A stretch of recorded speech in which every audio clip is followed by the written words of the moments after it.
Isang Pilipina OFW nakakauwi lang sa Pilipinas para sana sa kanyang bakasyon, patay dahil sa saksak. Ang dahilan ay nadamay lang sa hindi pagkakaunawaan ng karelasyon ng kanilang kasambahay. 15 saksak ang pumatay sa isang balikbayan. 3 araw bago magpasko. Ang person of interest dating tauhan ng mga kaanak ng biktima na nakikipagbalikan sa kanilang kasambahay pero tinabla. Tunghayaan sa aking eksklusibong pagtutok.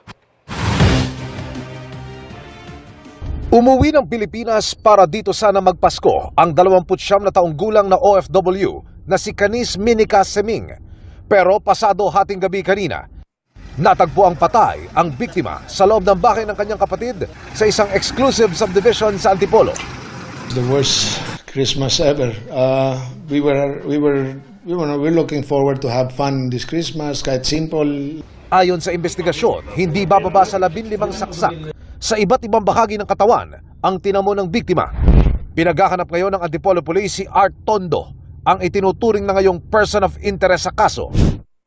Nahuli raw nakitang galing sa crime scene. Nakuhanan din siya ng CCTV na naglalakad palabas ng subdivision habang sukbit ang isang bag at nagpupunas pa ng kamay. Yan na po yan, yung sinakyan niya.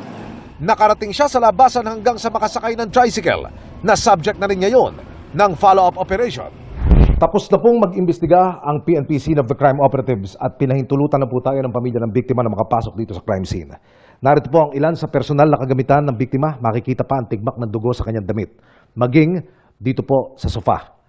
Ayon sa investigasyon, dito po natagpuan ang labi ng biktima. Ang kanyang ulo ay malapit sa pader. Meron hong mga marka pa ng dugo dito sa pader na yan. Ang kanyang paa ay narito po sa aking kanan. Meron din tigmak ng dugo sa flooring. Ayon sa investigasyon, mga kapuso, hindi pa basta umalis ang suspect at nagpunta muna ito sa maid's quarter dito.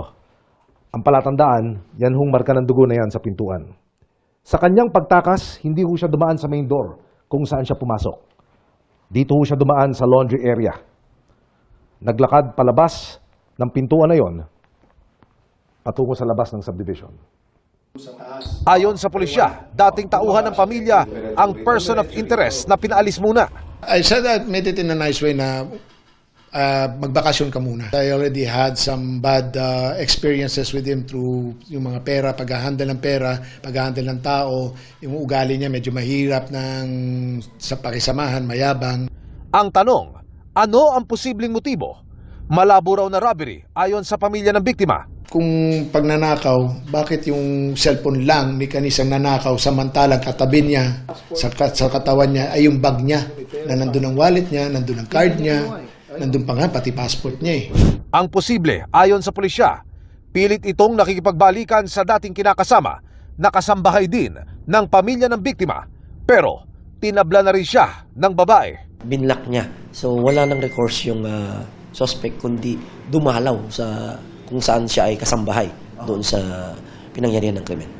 Wala raw sa bahay ang dating kinakasama noong mga oras na pumasok ito kagabi at ang nadatnan at posibleng napagbuntungan ang biktimang OFW. Nadamay lang sa crime of passion yung biktima. Nanawagan ang pulisya sa publiko. Delikado po ang tao ito. Ito po ay nakulong na. Kami ay nakikiusap sa ating po mga kababayan na kung meron po kayong mga informasyon na mahalaga. Sobrang nakakalungkot ang ganitong pangyayari dahil ang inaasahan sana niyang napakasayang bakasyon ay ito na pala ang magiging huling pag-uwi niya sa Pilipinas.